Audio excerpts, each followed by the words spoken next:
Welcome to the Quiz 4 video. I recommend that you pause and work through the problems on your own, whether right away from the beginning or halfway through, or once it's completed, maybe pause it and then try to complete the proofs on your own without watching. But anyways, I'll start with question 1. Which of the following are true of replacement rules but not of inference rules? Well, to answer this, let's look at a couple of examples. So commutation is one of our replacement rules. Modus ponens is one of our inference rules. So one correct answer is that they embody equivalences. If you were to do a truth table for A or B and B or A, they'd have the same truth value on every row. This is why they can be used on parts of lines. So if you have a conditional with the disjunction of A or B in the antecedent, you can switch the order of that disjunction without changing the truth value of this conditional in any way. Basically, you're swapping something out with something you know has the same truth value. And you can do this, and you can use them in both directions. If you have B or A, you can get A or B, and vice versa, because they're equivalent.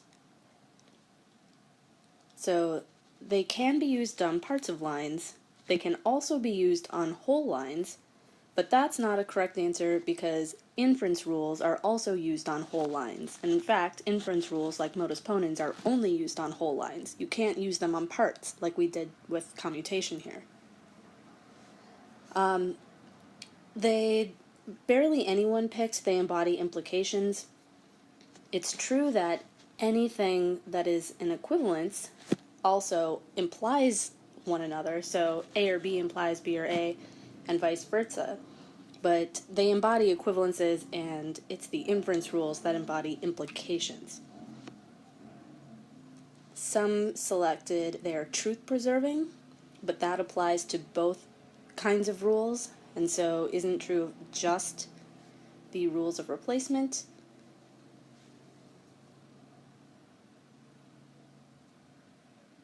Oh, it looks like I have the possible answers here. We're missing one of the selections. I've got they embody implications twice here. The other correct option is that they can be used in both directions. So you can get this, and you can also get this. So those are the only two right answers. Okay, let's look at question number 3. So many people got stuck on the first line here. So 1 di, we know that we are looking up here at the R. We could add any disjunction whatsoever, so it's very difficult to know how to get started. So instead of starting there, we might look down a few steps, or maybe even start backwards. If we just look down one step to De Morgan's, well, that depends on what 4 is, and we don't know what 4 is. We can then move on to modus tollens, and we can figure this one out. So if we don't know what's on 5, but we do see that there's a conditional on 2, and presumably the thing on 5 will be the negation of the consequent of this conditional. So probably we're going to get not K here, but let's work backwards just in case. So 7 commutation on line 8. Well, we know that the last line has to be the conclusion, so that one's a gimme. And we know that we got this using commutation, so the only option here is this. Now we know we got this using 6-3 disjunctive syllogism. So we don't know what 6 is, but we know what 3 is. And if we got one of the disjuncts, we must have had the other disjunct, which is what we thought we'd get when we were looking at using modus tollens. So in order to use modus tollens, we need to have the negation of the consequent of the conditional on line 2. So we know that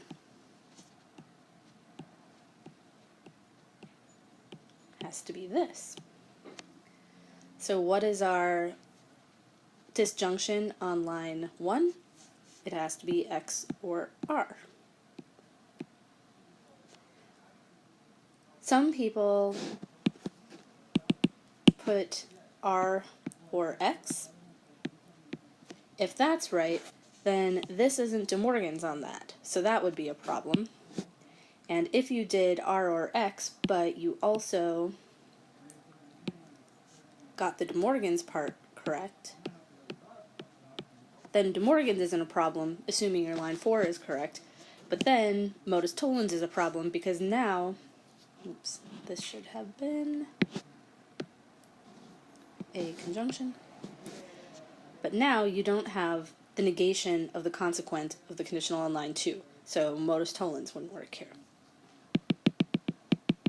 So it was important that we have the conditional be X or R. So let's move on to Q4. So how to approach this one strategically? So the first thing I notice is that the conclusion is a conditional. My favorite way to get a conditional is to do a conditional proof.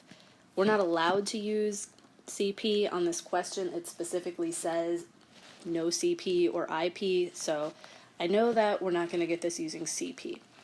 What other rules produce conditionals? Well, CE is a pretty clear choice.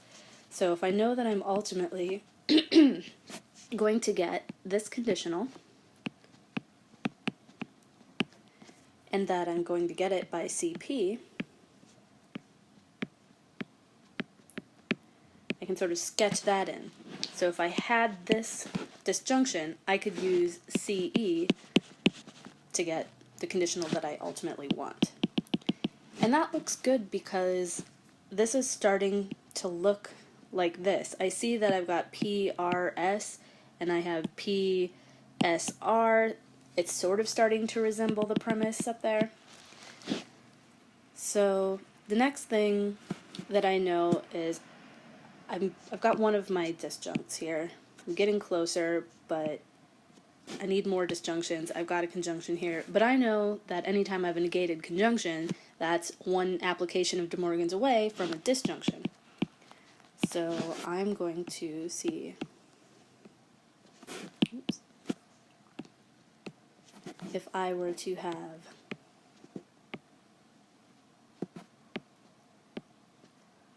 this disjunction, then I could use De Morgan's to get this, and then I would use CE to get this.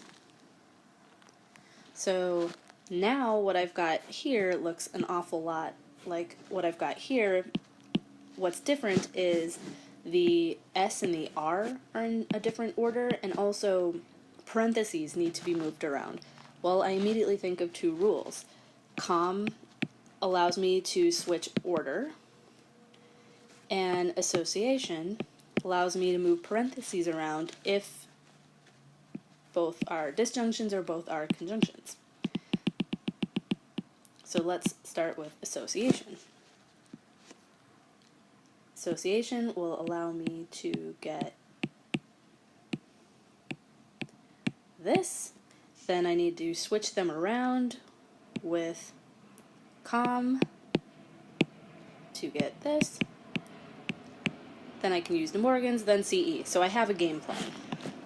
So let's just do the whole thing from scratch. So we've got 2, not P, or not R, or not S. That's by 1. Association.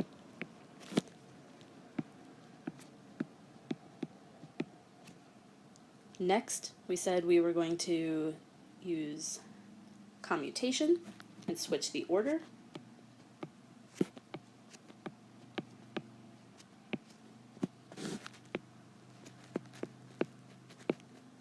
Then we were going to apply De Morgan's. Oh, I don't know why I have been copying R's down here. These are all P's.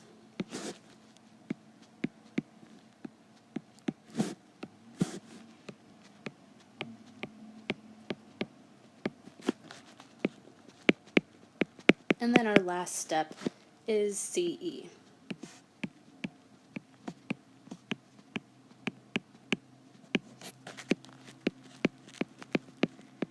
Now, of course, with the exception of association, which really needed to come first, there were ways to solve this proof without doing association first, but they tended to be much longer than they needed to be.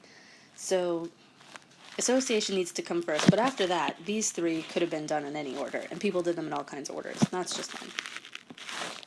So let's move on to number 5. This one seemed to give people quite a bit of trouble, and I think it gave people trouble because of the CE De Morgan's combo, but let's work through it slowly. So when I start approaching a proof, I look at the conclusion. The conclusion is a disjunction. It's got a B and an A in it, so I'm going to look at the premises. Where do I see something that even kind of looks like the conclusion I want? And I see that A and B are here, and I see that this is a conditional and this is a disjunction, and I immediately think of CE. So if I were to apply CE here, I would have not A or not B, which is one application of commutation away from this disjunction. So I see something that looks a lot like the conclusion wrapped up inside of this bit of the antecedent. Now, whenever I want some part of the antecedent, especially if what I want is the negation of an antecedent, I'm immediately thinking modus tollens. So my game plan is to, by modus tollens, get the negation of the antecedent on a line, using modus tollens on something, and then I'll do that same move I just talked about, the CE, and then commutation.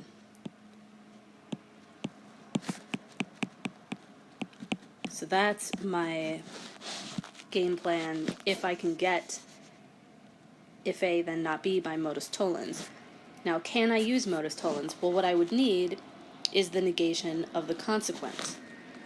That would be not X and Y. Can I get not X and Y? Well, the only thing I have to work with is up here. And it looks promising because it also involves X's and Y's, and I have a negated conditional. And if you've read any of my strategy guides or come to my discussion sections, you'll know that negated conditionals are awesome. Negated conditionals turn into conjunctions if you do the CE De Morgan's combo. So CE on this little bit right here is going to be not Y or X, and we leave everything else. And then I know that De Morgan's will apply here, and I'm going to get Y and not X, which looks an awful lot like this. With one little application of commutation, we've got it. So let's look at the whole proof. So I'm going to start with line 1, CE,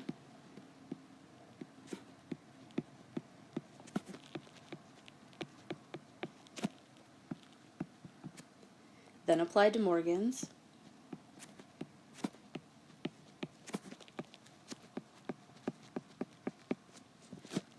now that's really close to being the negation of this consequent, but it's not technically the negation of this consequent because order matters. So I have to switch the order.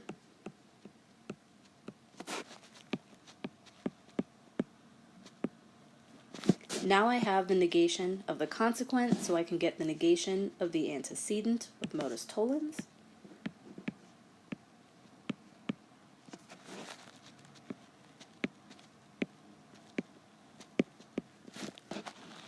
And from here, there's more than one way, as usual, to get to our conclusion. I said we were going to do the CE version, and that involves using CE like this, and then having to do commutation in order to get the order of the disjuncts correct. But many people used contraposition to get the conditional if B, if not B, then, to get the conditional if B, then not A, and then used CE on that. Where we now, after using CE, stuff is in the wrong order, so have to use commutation. So either commutation or contra allowed you to switch the order. So not B.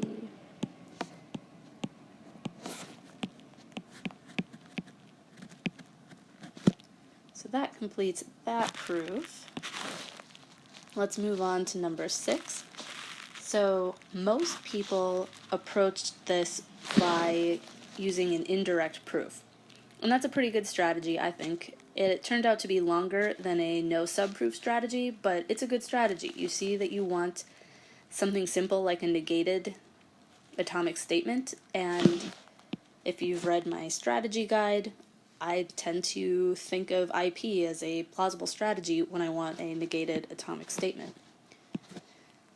So if I was going to use that strategy, I would just immediately sketch in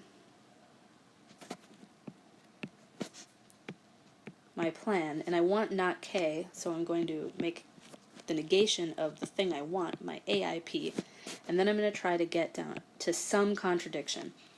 IPs are kind of difficult because you don't know which contradiction you want exactly, but you'll get to something. So what do I have to work with? Well, I see that I have a conjunction, and I should immediately take those apart. I don't really have a plan here. I'm just doing stuff that tends to be helpful, and taking apart conjunctions is an easy thing to do. In general, things that if you kind of feel stuck or you don't really have a plan that you might do that are usually helpful are just apply inference rules. Replacement rules can lead you into just an unending abyss of applications of replacement rules, whereas inference rules you can't tend to just apply them forever, so you might end up with stuff you don't need, but it's usually not going to lead you too far astray. So to simp.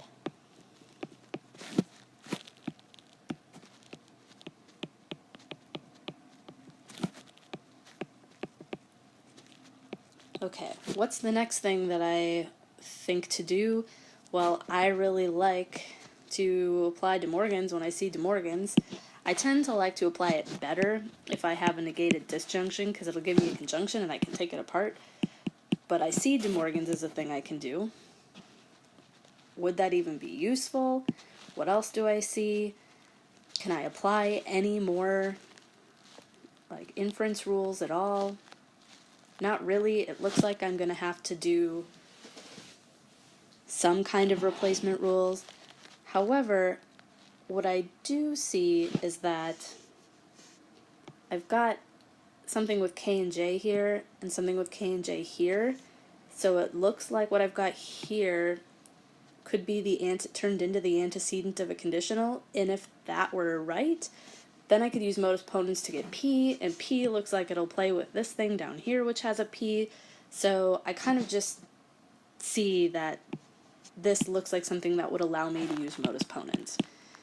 Now, how do I just see that? Well, I did a lot of proofs, so you learn to recognize some patterns just through experience. So I'm going to do contraposition on line 4.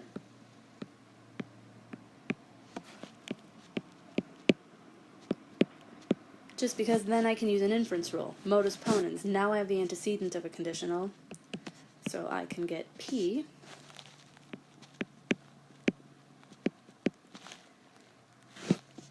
Now I said I wanted to get P because it looks like I might be able to make it work with this. So I'm going to apply De Morgan's.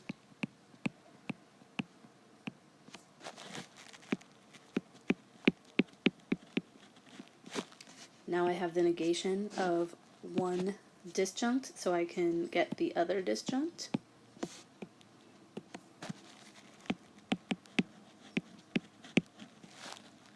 And I finally have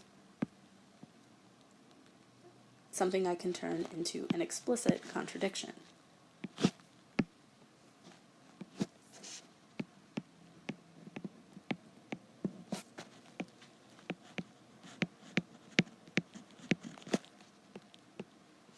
which means I can close off my subproof, and on the very next line I put the negation of my AIP, and then I cite the entire subproof. So that was one way to do it. Another way to do it was to not use a subproof, and how I'd reason through that is I would look, I've got not K, where does K show up in the premises? Here and here. So, in here. So how can I get not K on a line? Well, I see that this is part of a conjunction, so I know that I could get this on its own line. And I know that if I apply De Morgan's, I can get something that has not K in it. So if I were able to get P, I could use DS to get not K. I also see that P is up here, so if I could get this, I could use modus ponens and eventually get not K, so I'm kind of thinking it through like that. Let's see, what else might I think of? I see that there's a K over here. I can also get this on its own line because it's part of a conjunction. And then if I want the negation of an antecedent, modus tollens is something I think about. So if I could get not J, then I could use modus tollens to get not K. That would mean I need not J. How could I get not J? Well, that's up here somewhere. I'd have to do some stuff, but maybe that's an option. The other place that I see not K is here. If I were to get this antecedent on its own line, then it looks like maybe I could use modus ponens if I had not J. However, can I get the antecedent of a conditional on a line? Modus tollens gives me the negation of an antecedent of a conditional, but there aren't any rules that allow me to derive the antecedent of a conditional. So most likely, I'm going to need to make this happen so that I can get P so that I can play with this. And again, as came up in a previous strategy, it looks like there's some similarity here. So I'm going to start by simplifying out K or J. Then I'm going to use contraposition.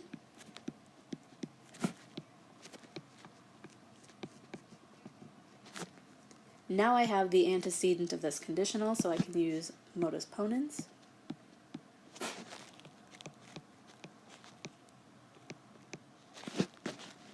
And I'm still trying to get K. The only thing that's got P in it is here, plus there's a K, so I'm going to use De Morgan's.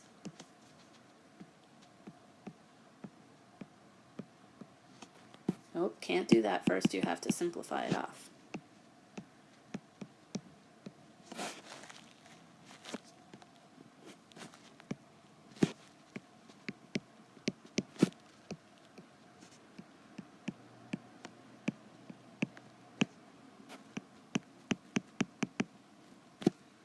Now I can use DS to get not K.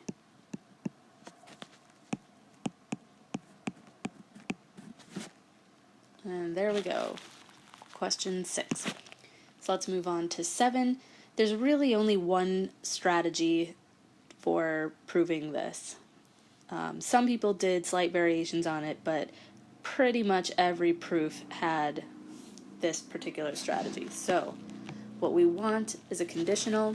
This one, there's no limits on which rules you're allowed to use. When you want a conditional,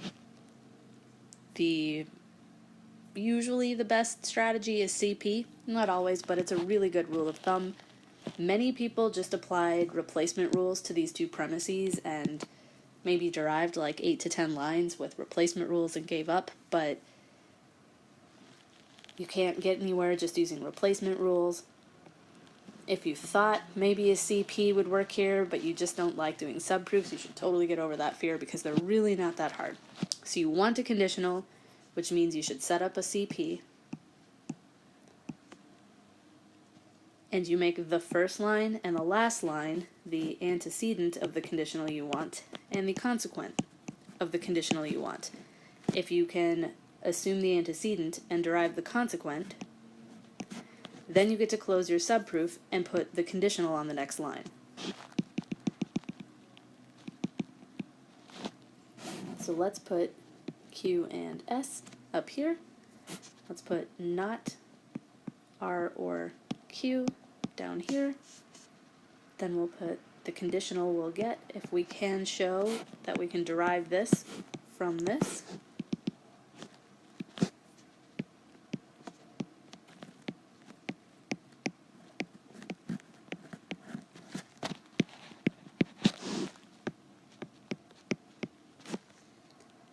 Okay, well, we have a conjunction to work with, so that's nice.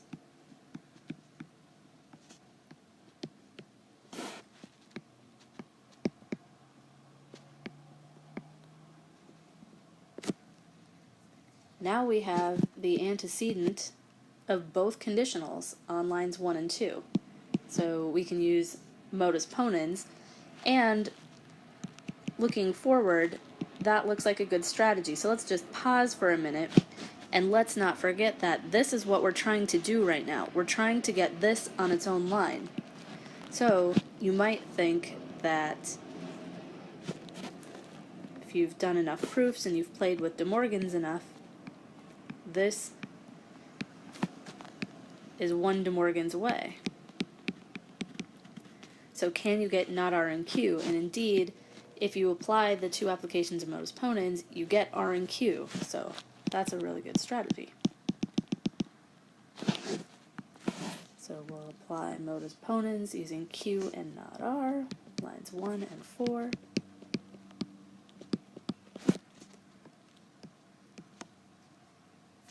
Then we can get not Q, same way, lines 2 and 5.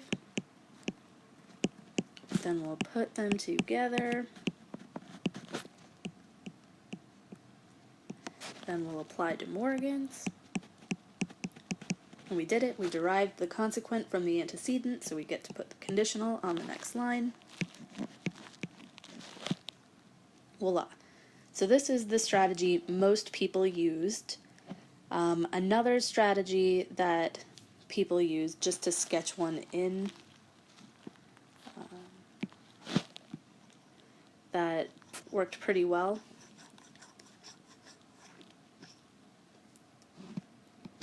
So some people noticed that a conditional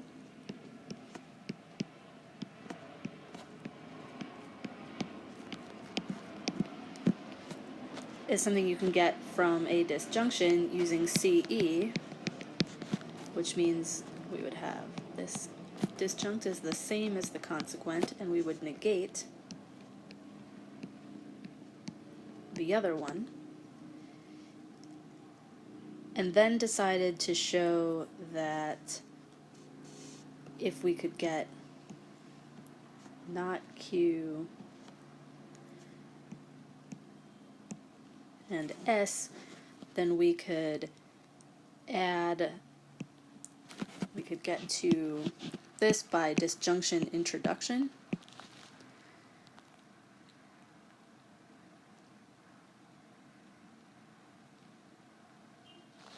I think that was the proof that people did. Although, yeah. So if this is what we want, we can assume Q and S. If we show that leads to a contradiction, then we'll get not Q and S. Then we'll add the second disjunct with DI, and then we'll use CE. And you can get a contradiction here because we have Q is the antecedent here, so that'll let us get, we don't need R. What we have is S, which is the antecedent here, which will allow us to get not Q. And we can get Q here by simp. And then we can put them together into an explicit contradiction. So that's an AIP. We got this by modus ponens. if I had simplified S first, so that has to be simp. Then modus ponens, then simp, then conjunction. I'm being a little sloppy here, but you get the idea. We get this from IP, get this DI, this CE. So that was another neat strategy that people tried. But most people did a CP, and that was nice and easy too. Okay, the last one. So this one definitely gave people some trouble. In part, tautologies are somewhat difficult because it's hard to know how to start. You always have to start by opening up a subproof. That's the only option. But what kind to open? Well, if you're looking at the whole thing, CP isn't an obvious strategy. Some people tried CP, but I think the most obvious strategy, if you aren't reasoning through and working backwards in a whole lot of detail, is just to do an indirect proof. So let's start with that one, and then we can do the sort of reason through it backwards and find another way to do it. And just in general, we'll reason through it backwards to emphasize bits of strategy. But let's just do the IP is sort of the obvious choice, and one sort of, I don't want to say foolproof approach to IP, but one that is usually pretty good is just take the negation of the conclusion. Whatever it is, make your AIP the negation of the conclusion. So let's just try that advice and see how it goes.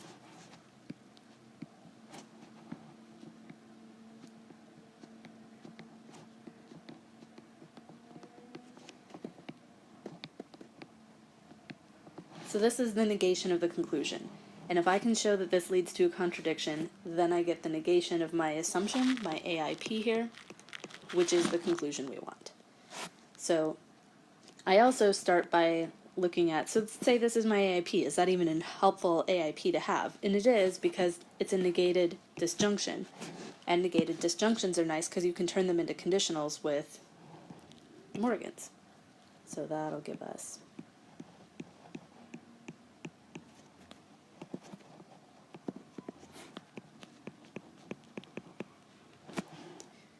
okay, now we have two pieces that we can take apart. We're trying to get a contradiction. I can kind of just tell by looking that M is not going to be a part of this contradiction. There are no more M's anywhere else. So I'm going to focus on this bit. And it is also a negated disjunction. So we should turn that into a conjunction as well.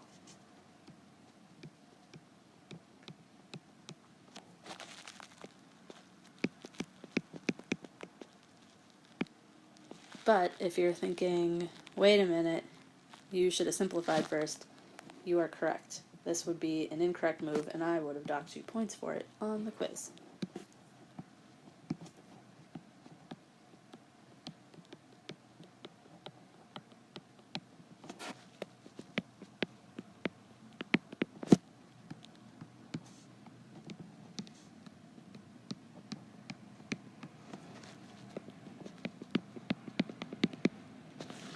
Okay, things are starting to take shape. I'm pretty sure that my contradiction is going to be not Z and Z. So I'm going to take apart not Z right now, save that for later.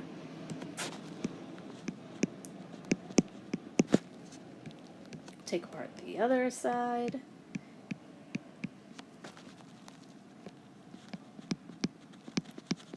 And we've got a negated conditional.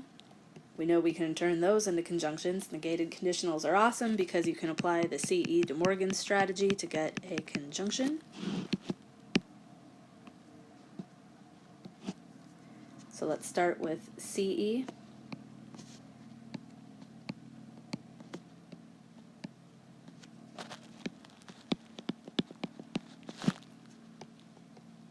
And then let's apply De Morgan's.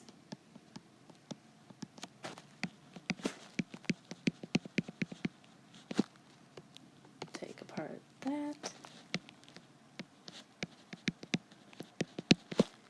We will make a conjunction such that we have an explicit contradiction, lines 5 and 9. Now we can close our subproof, and I ran out of room here, but the very next line, let's just pretend that everything is filled in correctly. We got our contradiction. The very next line is the negation of our AIP, which is just the conclusion that we are trying to get.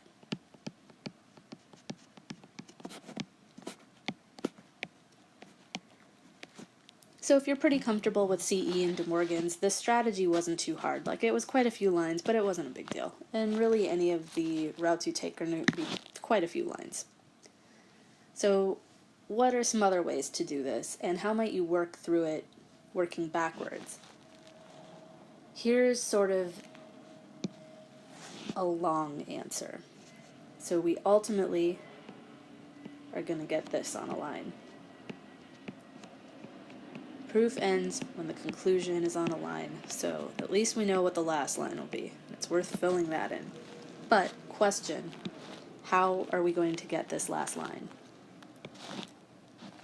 Well, it is a statement with two tildes out front, so we're either going to get it by IP, where we add a tilde, or we're going to get it by double negation.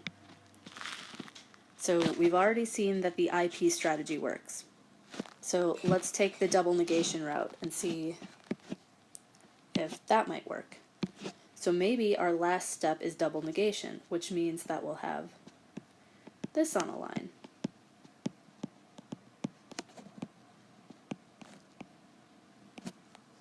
So question, how could we get this on a line?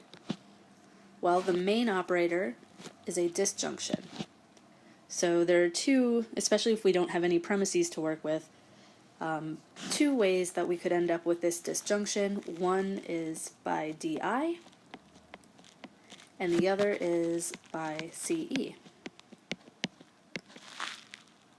So let's sort of take two routes here. So let's say that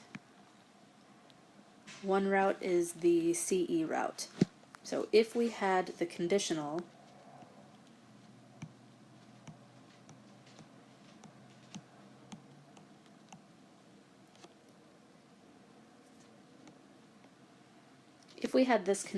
we could apply CE to get this disjunction and then add on the two tildes with double negation.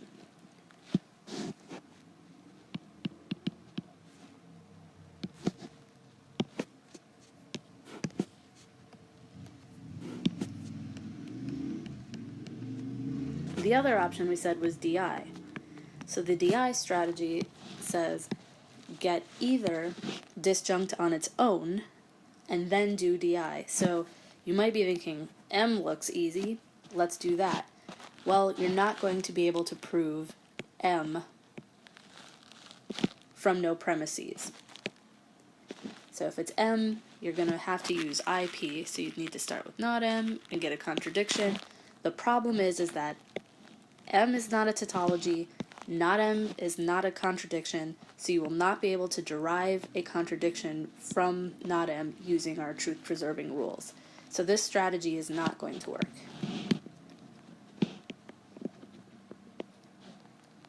But the other option was other disjunct. So if this is a tautology, then we could derive this, use DI to get this, then use CE to get this. So is this a tautology? I can tell whether it is or isn't by looking, but you might not be able to. But think about it. Okay, so let's say we took this route over here. If we could get this conditional, then we could use CE. We could get this disjunction, then we could use double negation. So how could we get this conditional?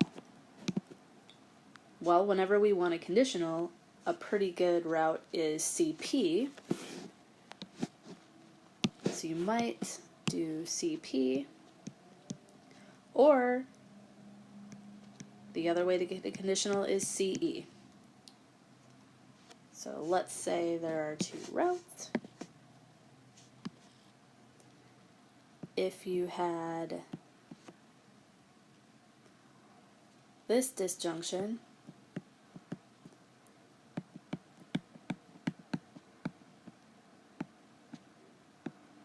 then you could use CE to get that. But hey, that's what we're ultimately trying to get. So this route isn't going to be very helpful. So the only other real strategy right here is CP. So you might just set up here's the antecedent of a conditional you want.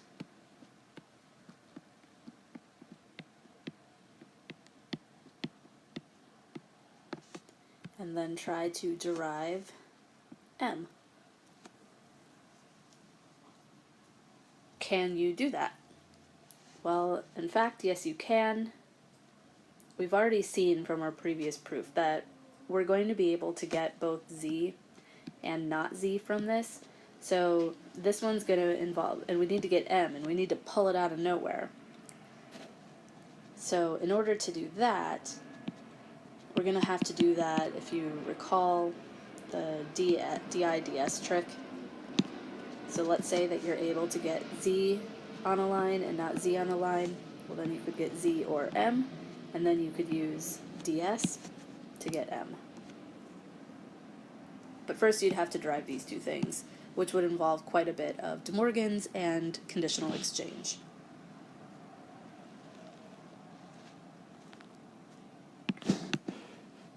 So that's a way that you could definitely do it, and many people did. Let's go back to this side, see what strategies there. So here, let's just write in that CP. That was one strategy for starting with this is the antecedent, this is the consequent. That was one good strategy. Oops. So now let's look at this guy. How can we get a disjunction? Well, our options are DI or CE. If it were CE, what conditional would you need? You would need not Z, then Z, then Q. If you had that, you could use CE to get this. Now you want a conditional. How can you get that? You could set up a CP. Antecedent you want is the first line. Consequent you want is the last line. Next line will be this conditional. Can you move from not Z to if Z then Q? Yeah, pretty easily. DI and then CE. Gives you this on the next line, then CE for this one, then DI, then DN. So that looks like a neat strategy. You could definitely do it that way.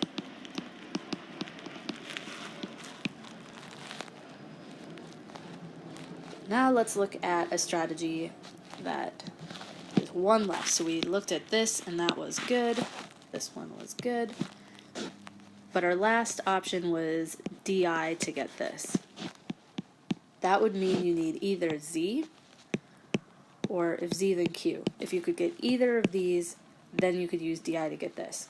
This was actually a common way that people solved it. They sketched in if Z then Q, then put Z then Q on a line, then by DI they put this on a line, and then by CE this, and then by DN this. And then left this blank because they couldn't figure out how to get from C to Q.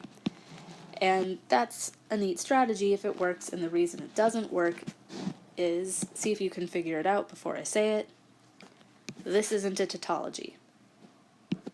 So you're not going to be able to prove that if Z then Q can be derived from no premises, because it can't. And likewise, if you had chosen the other disjunct Z, like M, Z and any other atomic statement is not a tautology. So you're not going to be able to prove Z, you're not going to be able to prove if Z then Q. So So anyway, that's the long answer for how to strategize about this by working backwards. And if you do that, you can see that there's a number of good ways to prove it. Do a conditional proof to get not z, then z, then q. Turn it into this. Follow the steps. Or do a conditional proof to get this. So there's 2 conditional proofs that would have been really effective, and 1 IP that would have been really effective. Okay, so that's my overview of the strategies you might have used to approach the questions on Quiz 4. Happy practicing, and have a wonderful weekend.